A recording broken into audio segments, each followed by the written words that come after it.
जय हिंद। हम application of derivative कर रहे हैं, एप्लीकेशन ऑफ ट्रिगोनोमेट्री कर रहे हैं, ठीक है। उसके कुछ क्वेश्चंस किए थे, कुछ आगे कंटिन्यू करते हैं। कितने कर लिए थे? 2 एक्सरसाइज के 2 कर लिए थे, ओके। ये कर लिया था, ओके। नेक्स्ट थर्ड वन बोलता है कंट्रैक्टर प्लान्स करता है कि 2 स्लाइड्स बनाई जाएं for children to play in a park. For the children below the age of 5 years, she prefers to have a slide whose top is at a height of 1.5 meter and is inclined at an angle of 30 degrees to the ground. ठीक है, ये what is should be the length of slide in each case? 2 cases हैं। ये 1.5 metre की height है, ठीक है, और इसका इंक्लिनेशन है 30 डिग्रीज का, ठीक है। उसके बाद वो बड़े बच्चों के लिए 3 मीटर की हाइट वाली स्लाइड लेना चाहती है और उसकी इंक्लिनेशन है 60 डिग्रीज की, उसकी 60 डिग्रीज की है। What should be the length of each slide? ये निकालना है, एक्स निकालना है और वाई निकालना है। ये तो सीधे आप परपेंडिकुलर दिया, हाइपोटेन्यूज निकालना है, एंगल दिया हुआ है, तो ये तो साइन से ही निकल जाएगा। Sine of 30 degree is perpendicular upon perpendicular is 1.5, angle के सामने वाला perpendicular, perpendicular upon hypotenuse, right. Sine 30 कितना होता है? 1/2 इज 1.5 बाई एक्स, तो x will be 1.5 into 2 is 3 metres. Sine of 60 degree is perpendicular upon base, sine 60 is √3/2, this is 3 by y, so y will be 6 by √3। इसको rationalise कर लेते हैं, this is 2√3 आ जाएगा भाई। आंसर्स ना पीछे से जो आंसर की होती है उसे वेरीफाई करते जाइए, ठीक है। चेक कर लीजिए आंसर, ठीक है, फिर हम आगे चलते हैं। तो ये आंसर्स मैंने साथ लिखना छूट गया इस बार।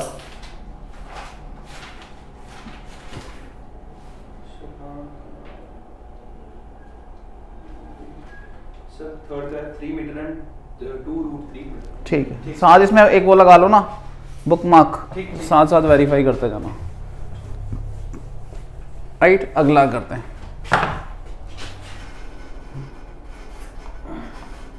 This is the next question. Question बोलता है the angle of elevation of a top of a tower from a point on the ground which is 30 metre away from the foot of the tower. ये tower है, foot of the tower जो है point on a ground which is 30 metre away, तो ये ले लेते हैं P और ये 30 मीटर अवे है from the foot of the tower, ठीक है। इसका एंगल जो है वो 30 डिग्रीज है। एंगल ऑफ एलिवेशन ऊपर की तरफ होता है, तो ये 30 डिग्रीज हो गया। आपको हाइट निकालनी है, बेस दिया है, हाइपोटेन्यूज निकाल, हाइट निकालनी है, हाइट इज परपेंडिकुलर निकालना है, राइट। कौन सा लगाएंगे? परपेंडिकुलर और base. tan of 30 degree is perpendicular upon base. tan 30 कितना होता है? 1/√3 इज P बाय 30, 30/√3 आ गया।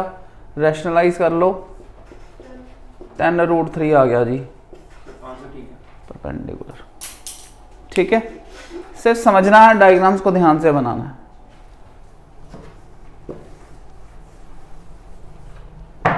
Next one, a kite is flying at a height of 60 meter above the ground. The string attached to the kite, temporarily it is tied to a point on the ground. The inclination of the string with the ground, ये kite उड़ रही है, ठीक है, ये kite उड़ रही है, इसका ये perpendicular distance हो गया, ठीक है। ये string आ गया आपका जिसे उड़ा रहे हैं हम, सो इसका 60 डिग्री एंगल है और इसकी जो हाइट है, kite is flying at a height of 60 metres, तो ये 60 मीटर्स दी हुई है। आपको निकालना गया लेंथ ऑफ द स्ट्रिंग, ठीक है। स्लैंट का मतलब ऐसा नहीं होनी चाहिए, रस्सी सीधी होनी चाहिए, वो मतलब है। If there is no slack, slack नहीं है तो ये सीधा धागा है, स्लैक से लेंथ बढ़ जाती है ना फिर। अब आपको ये 60 मीटर हाइट दी हुई है, 60 डिग्री दिया हुआ है, आपको स्ट्रिंग की लेंथ निकालनी है, तो क्या निकालना है? हाइपोटेन्यूज निकालना है, परपेंडिकुलर दिया हुआ है। Sine of 60 degree is perpendicular upon length of string,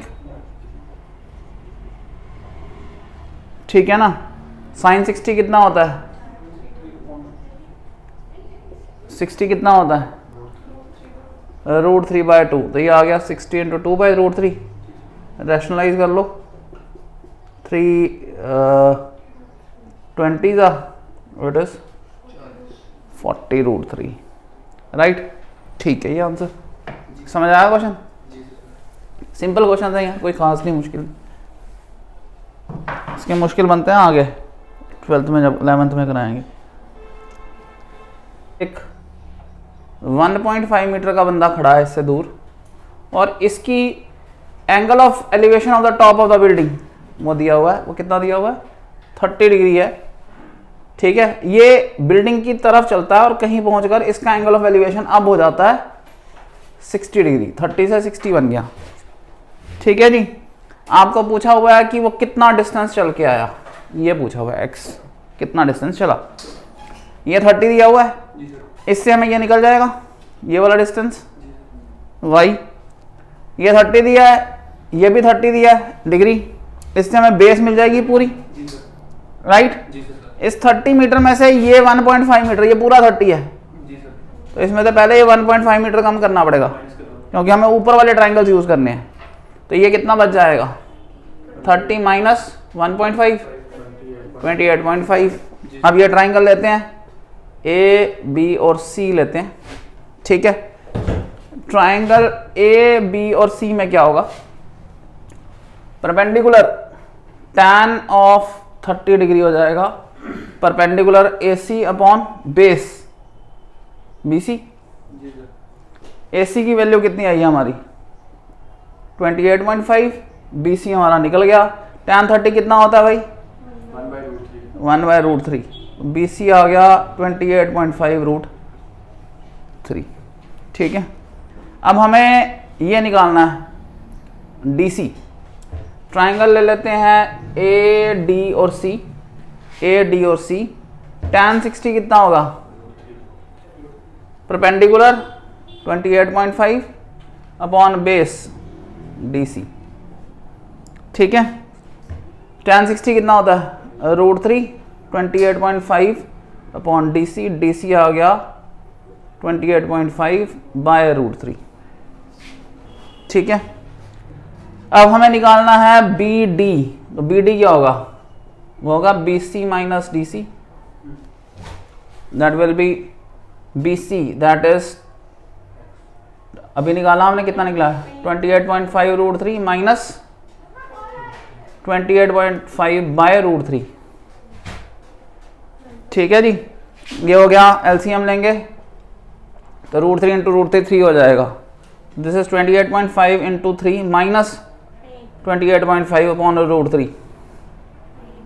ठीक है जी, इसको मैं 28.5 इसमें कॉमन ले लूँ तो √3 में 3 - 1 2 आ जाएगा, इंटू 2/√3। LCM ले लेते हैं। ठीक है, 8 × 10 = 5 15, ये कट जाएगा 3 से। ठीक है, इसको मैं 10 नीचे कर रहा हूँ, 3 9 × 27, 3 5 × 15। ठीक है, और 5 1 × 5, 5 9 × 45, 5 2 × 10, 2 2 कट गया, दिस इज 19√3। ठीक है जी, ये आ गया 19√3। Got it. ठीक है, रब कर दें इसको। ओके,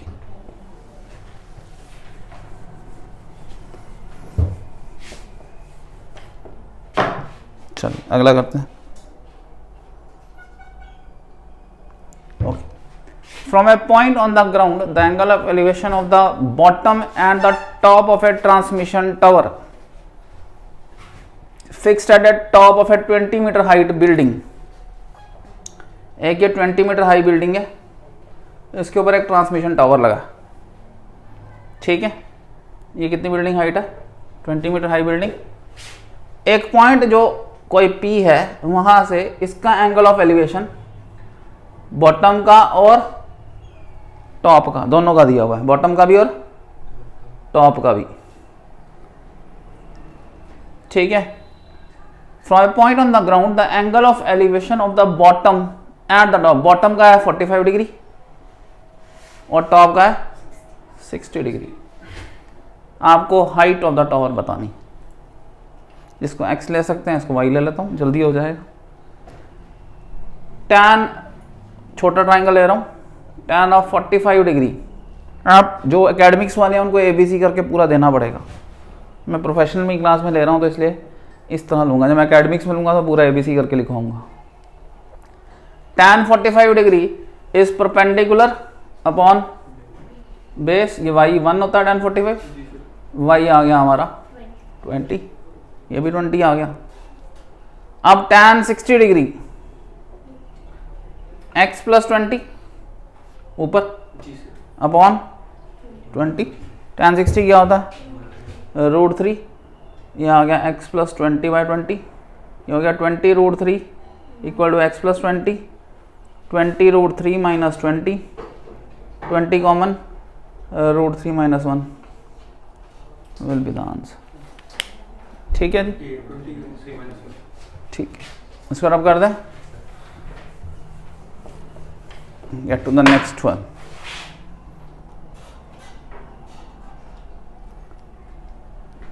एक स्टैचू है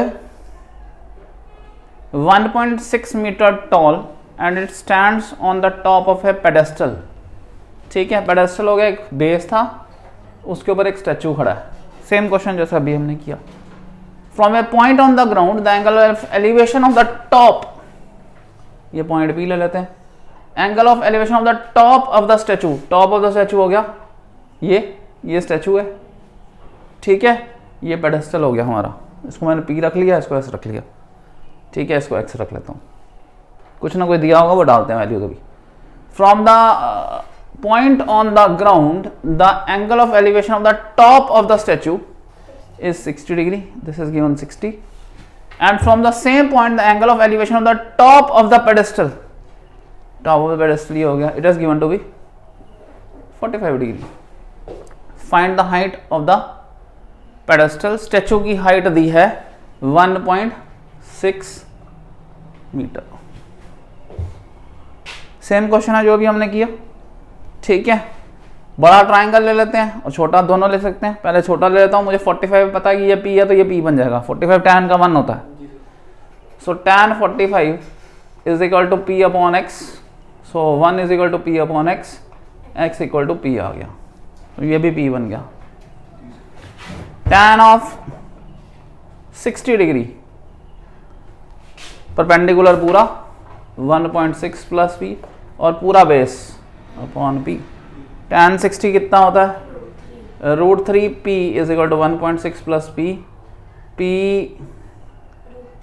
√3 minus P is 1.6, P √3 minus 1 is 1.6, P is equal to 1.6 upon √3 minus 1। इसको रैशनलाइज कर रहा हूँ, √3 प्लस 1 से मल्टीप्लाई डिवाइड कर रहा हूँ, 1.6 √3 प्लस 1, √3 का स्क्वायर 3 माइनस 1 2 आ गया, 2.8 ज़ा 16 होता है 1.6, तो इट इज 0.8 इंटू √3 प्लस 1, जिसको आगे सिंप्लीफाई भी किया जा सकता है।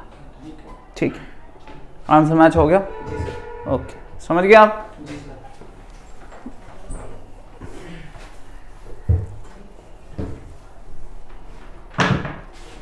Get to the ninth one. The angle of elevation of the top of the building from the foot of a tower. ठीक है, एंगल ऑफ एलिवेशन देखो, top of the building from the foot of A tower, ये tower ले लेता हूं, ये building ले लेता हूं। The angle of elevation of the top of the building from the foot of A tower is 30 degree and the angle of elevation of the top of the tower, ठीक है, from the foot of the building is 50 degrees। देखो 30 degree से ऊपर जाएंगे 40 होता है और ऊपर जाएंगे 50। सो अगर 50 डिग्री दिया है इसका मतलब ये हाइट जो है इससे भी ऊंची है, तो टावर ऊंचा होगा तभी ये 50 डिग्री बनेगा। इसमें ये ऊंची बिल्डिंग है, ये छोटी होगी। एंगल बताते हैं कि कौन सी बिल्डिंग बड़ी होगी। कितना दिया हुआ है 60 डिग्री, हाइट कितनी दी है 60 degree, and if the tower is 50 metre high, ये 50 मीटर हाई है, तो आपको बिल्डिंग की हाइट निकालनी है। समझ आया आपको। एंगल बता देते हैं कि हाइट छोटी होगी या बड़ी होगी। ये 50 दिया है, बेस निकाल लेंगे, ये बेस मिल गई, ये परपेंडिकुलर मिल जाएगा, दोनों में tan लगेगा। ठीक है, ए बी सी और डी। पहले हम ले लेते हैं A B C triangle. tan of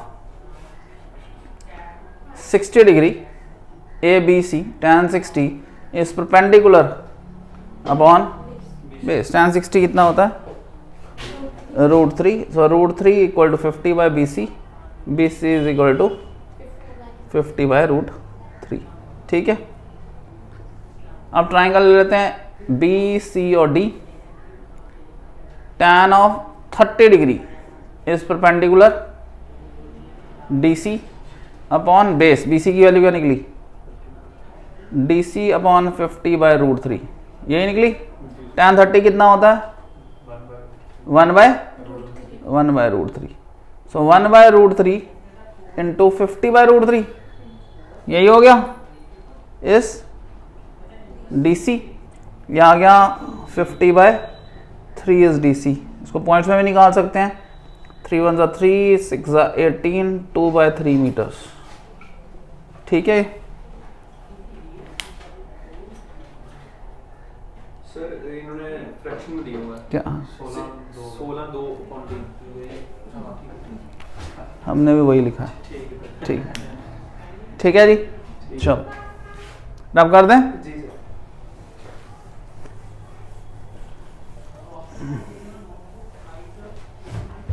okay, next. Two poles of equal height are standing opposite to each other on the either side of the road, which is 80 meter wide. Height दोनों की बराबर है, ये h है, ये भी h। From a point between them on the road, कोई point ले लेते हैं।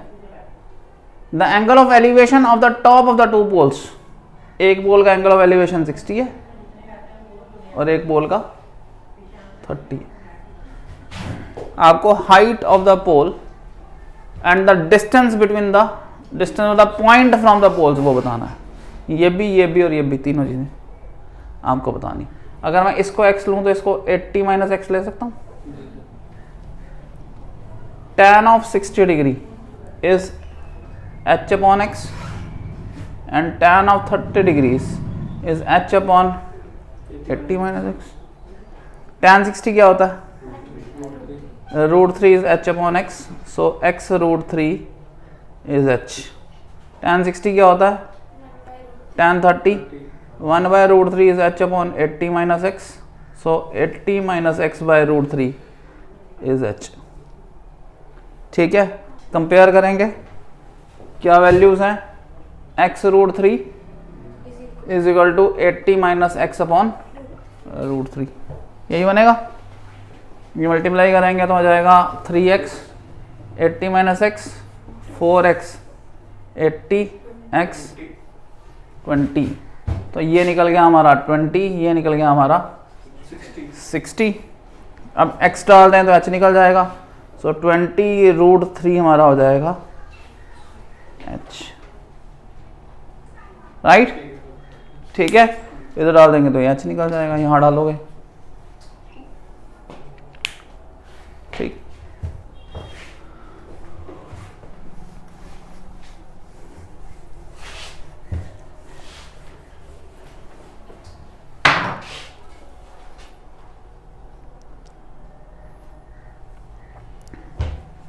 ये क्वेश्चन है जी। A TV tower is standing vertically on the bank of a, हम यहीं पर कर लेते हैं, ऑफ ए कैनाल।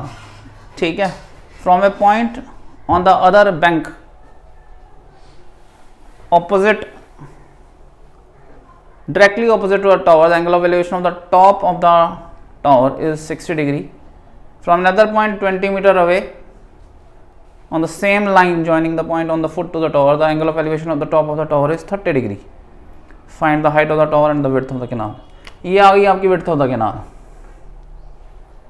ये कैनाल थी, एक टावर लगा था, बिल्कुल जहाँ कैनाल खत्म हुई वहां से आपने एंगल देखा था 60 डिग्री है। अब BC की लाइन में ही आगे चले गए, एक पॉइंट D आया जहां से आपने एंगल देखा 30 डिग्री। आपने ये दोनों का डिस्टेंस कैलकुलेट कर लिया, किनारा तो नहीं ना जा सकते थे, ये कैलकुलेट किया, ये आया 20 मीटर। आप बोला आपको ये भी निकालना है और हाइट भी निकालना है,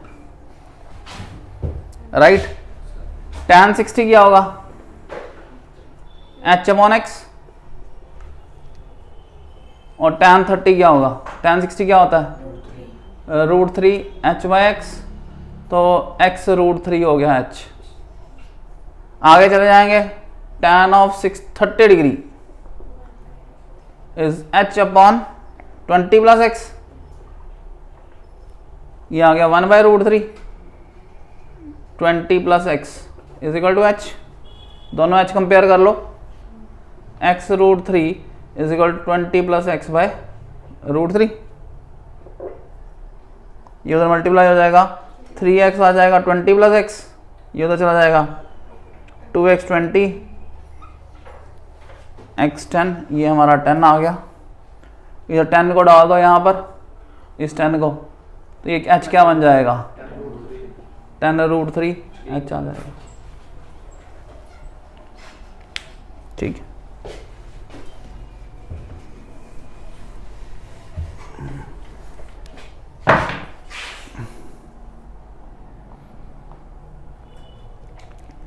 From a top of a 7 meter high building, from a top of a 7 meter high building, the angle of elevation of the top of a cable tower, okay, इसको थोड़ा छोटा लेते हैं, ये केबल टावर आ गया।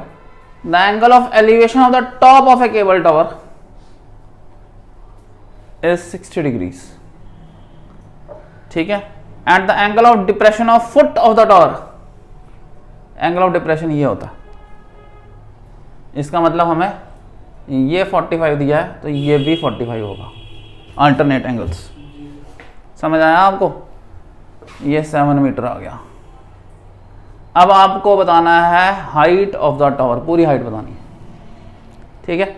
ये 7 मीटर दिया है, 45 डिग्री का ये निकल जाएगा, so tan of 45 degrees is equal to 7/x, ये भी x होगा, 45 होता है 1, 1 × x इज 7, x क्या आ गया 7, ये भी 7 आ गया, ये भी 7, ये 7 है तो ये भी 7 होगा यहां तक, ठीक है। यहां लगाओ, ये बेस 7 है, ये 60 डिग्री है, हाइट निकल जाएगी ये वाली, ठीक है। स्मॉल h ले लेता हूं, tan क्या बेस दिया हुआ आपको, tan ही लगेगा, tan of 60 degrees is perpendicular upon base 7, tan 60 क्या होता है √3 × 7 इज h, ठीक है। ये बन गया हमारा 7√3 और ये है 7, टोटल कितना हो गया 7√3 + 7 h, तो 7√3 + 1, ठीक है जी। और आप करें,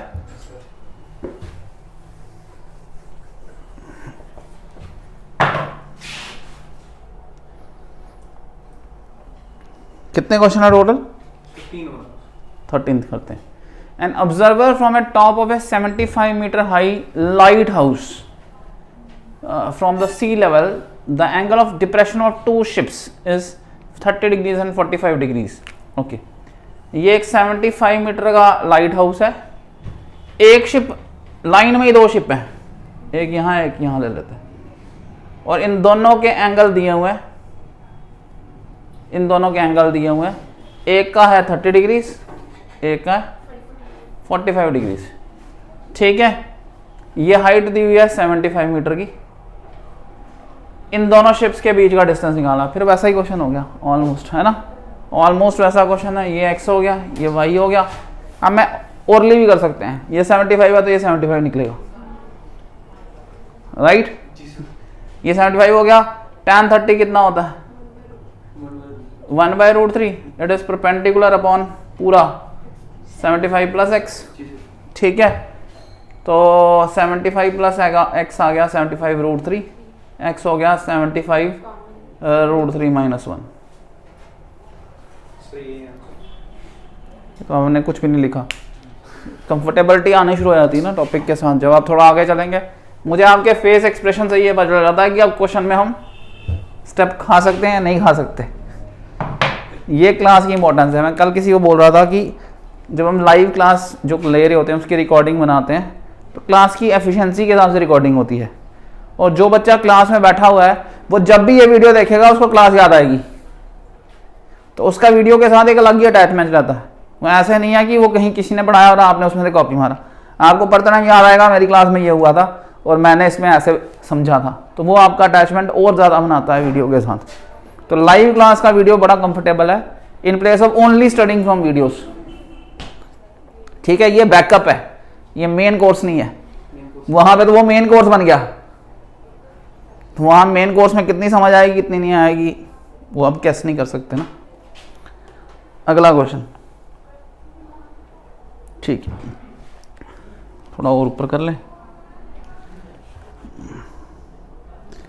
वो था एक 1.2 मीटर की टॉल गर्ल है, ये दिखाई हुई है, ठीक है। Spots a balloon moving with the wind in a horizontal line at a height of 88.2 metres. पूरा 88.2 है, यानी अगर यहां तक 1.2 है तो पीछे बचेगा 87, ये ध्यान रखने वाला। The angle of elevation of the balloon from the eyes of the girl at an instant is 60 degrees. पहले 60 डिग्रीज है, after some time the angle becomes 30 degrees. ठीक है, the find the distance travelled by balloon during the interval. आपको ये निकालना है, ठीक है जी। पहले आप ये निकालेंगे tan 60 कितना होता है, perpendicular upon this is x, ठीक है। फिर आप ये पूरा निकालेंगे, एक बार x निकालेंगे, एक बार आप y निकालेंगे यहाँ तक, फिर आप माइनस करेंगे y में से x, तो आंसर आ जाएगा this is y minus x। So tan 60 is equal to perpendicular upon base, base is x, 60 कितना होता है √3x हो जाएगा, into x is 87, x is equal to 87 by √3। यहाँ करेंगे हम y निकालेंगे, tan of 30 degree is 88.2 by y,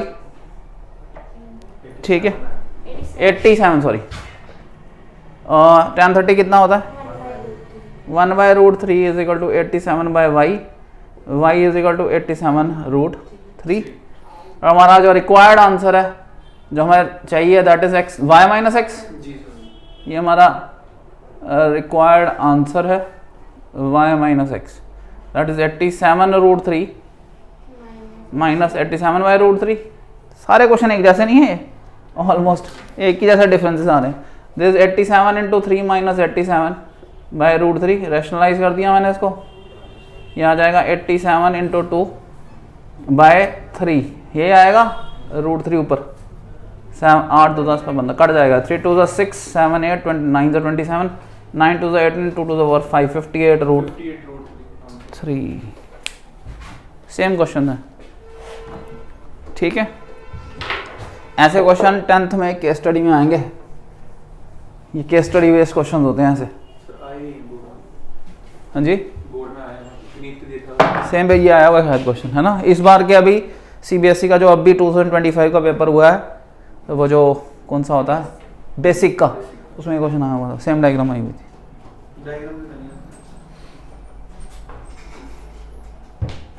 A straight highway leads to the foot of a tower. The man standing at the top of the tower, ये tower, इसके ऊपर ये man standing. A man standing at the top of a tower observes a car at an angle of depression of 30 degrees, okay, which is approaching the foot of the tower with a uniform speed. 6 seconds later, 6 seconds के बाद, the angle of depression of the car is found to be 60 degrees, okay. यानी ये distance travel करने में 6 seconds लगे हैं, ठीक है। Find the time taken by car, distance time taken by car to reach the foot of the tower, okay. इतने distance के लिए 6 लगे, तो इतने डिस्टेंस के लिए कितने लगेंगे या इतने डिस्टेंस के लिए कितने लगेंगे, ये क्वेश्चन है, ठीक है। Find the time taken by car to reach, तो यहाँ इस y के लिए कितने लगेंगे वो क्वेश्चन है आपका, ठीक है। फ्रॉम द स्ट्रेट, कुछ और दिया हुआ है आपको, straight highway leads to a foot of tower, a man standing on the top of the tower observes a car at an angle of depression of 30 degrees which is approaching the foot of the tower with a uniform speed. ठीक है, 6 seconds later, x के लिए 6 दिया, y के लिए कितने seconds हैं ये बताना, यही क्वेश्चन है। ये हाइट इसको हम h ले लेते हैं, राइट। ठीक है, हमें y की वैल्यू निकालनी है इन टर्म्स ऑफ x, तभी हमें पता चलेगा कि x के लिए 6 सेकेंड्स लगे हैं तो y के लिए कितने लगेंगे। बढ़िया क्वेश्चन है ये, समझ रहे हैं मेरी बात। सो tan 30 कर लीजिए, tan 30 is equal to h upon x plus y, right. tan 30 कितना होता है 1/√3 is h upon x plus y, h is equal to x plus y by √3। h और x और y का रिलेशन निकालना है हमने, समझ रहे मेरी बात। tan of 60 degree equal to h by y, tan 60 कितना होता है √3y इक्वल टू h, दोनों कंपेयर कर लो। √3y equal to x plus y by √3, 3y equal to x plus y, 2y equal to x, so y equal to x by 2। ठीक है, सो y क्या आ गया हमारा, सो अगर x डिस्टेंस को 6 second लगते हैं तो x बाय 2 डिस्टेंस को कितने सेकंड लगेंगे, जोर से बोलो भाई, 3 सेकंड्स, तो 3 सेकंड आंसर आ गया। अब आपने आगे ऐसे करना, गॉट इट, समझ आया लॉजिक। सो x और y का रिलेशनशिप चाहिए ताकि हमें ये बता पाए कि x डिस्टेंस को 6 लगे तो y को कितने लगेंगे। This is pure logics based question. Time and distance का भी थोड़ा बहुत कंसेप्ट याद होना चाहिए, आइडिया इसमें यूटिलाइज होगा। ट्रिग्नोमेट्री तो साथ यूज हो रही। वो लास्ट क्वेश्चन था ये, और भी है। Okay, this get over. ये 10th का application of bar bar derivative मेरे मुंह से निकल रहा है, एप्लीकेशन ऑफ ट्रिग्नोमेट्री जो है ये यहाँ फिनिश हो जाता। ठीक है जी, ये लास्ट क्वेश्चन था हमारा, ये यहीं पर फिनिश हो गया। ठीक है, आप इसको प्रैक्टिस करिएगा, एक बार तो कम से कम खुद करो दोबारा, क्योंकि कंफर्टेबिलिटी मेरे करने से नहीं आएगी, आपके करने से आएगी। इसको एटलीस्ट एक बार करो, फिर जहाँ सपोर्ट की ज़रूरत पड़ेगी वो देंगे। एक दिन कल नहीं लेंगे क्लास, परसों से 11th वाला पार्ट ट्रिग्नोमेट्री का हम शुरू करेंगे, क्योंकि एसएससी में ऑलमोस्ट 11th टच हो रहा है। 11th का ट्रिग्नोमेट्री पार्ट जो है स्टार्टिंग फ्रॉम रेडियन एंगल्स के रिलेशंस के ऊपर से शुरू करेंगे क्वेश्चन दोबारा। ठीक है, थैंक यू।